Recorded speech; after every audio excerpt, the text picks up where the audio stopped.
Cinema కాదండి, ఇది హిందూ ధర్మం గురించి పోరాటం చేసిన పవన్ కళ్యాణ్ తీసినటువంటి మంచి సందేశం. దీన్ని సినిమాగా చూడొద్దు, హిందూ ధర్మం గురించి తీసేది కాబట్టి హిందూ ధర్మం గురించి చూడండి.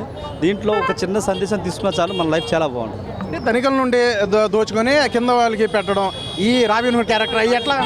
అదంతా కాదండి, గడిచిన కాడి నుంచి రాజులు కానీ ఎవరైనా కానీ అందరూ దోచుకున్న వాళ్ళే, అందరూ దోచుకుని. ఇప్పుడు పవన్ కళ్యాణ్ ఏదో చేస్తున్నాను కాదు, అందరూ హిందూ ధర్మంలో పెడతమే ఉంటుంది, దోచుకోవడం ఉంటుందని చెప్పాడు.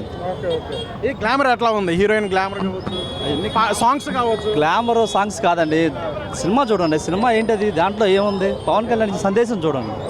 ఎంతసేపు ఈ సినిమాలో ఉన్న డాన్సులు గ్లామర్ హీరోయిన్ల గురించి కాదు, సినిమాకి ఏం బాగుంది, సందేశం ఏమి ఇచ్చాడు. ప్రతి సన్నివేశం అంటే ప్రతి క్యారెక్టర్ కానీ అన్ని కూడా చూడాలి కదా. ప్రతి క్యారెక్టర్ కూడా ఎంత బాగుంది, ఏం ఒక అంటే పవన్ కళ్యాణ్ కాదు, అలాగే బాబీ డియోల్ కూడా విలన్ క్యారెక్టర్లు నటించారు. అంటే ఇది సినిమా కదా, ఎట్లా అనిపిస్తుంది ఓవరాల్గా? సినిమా తీసి పక్కన పెట్టండి, సినిమా ఓకే, కానీ పవన్ కళ్యాణ్ ఇచ్చిన సందేశం తీసుకోండి అంతే.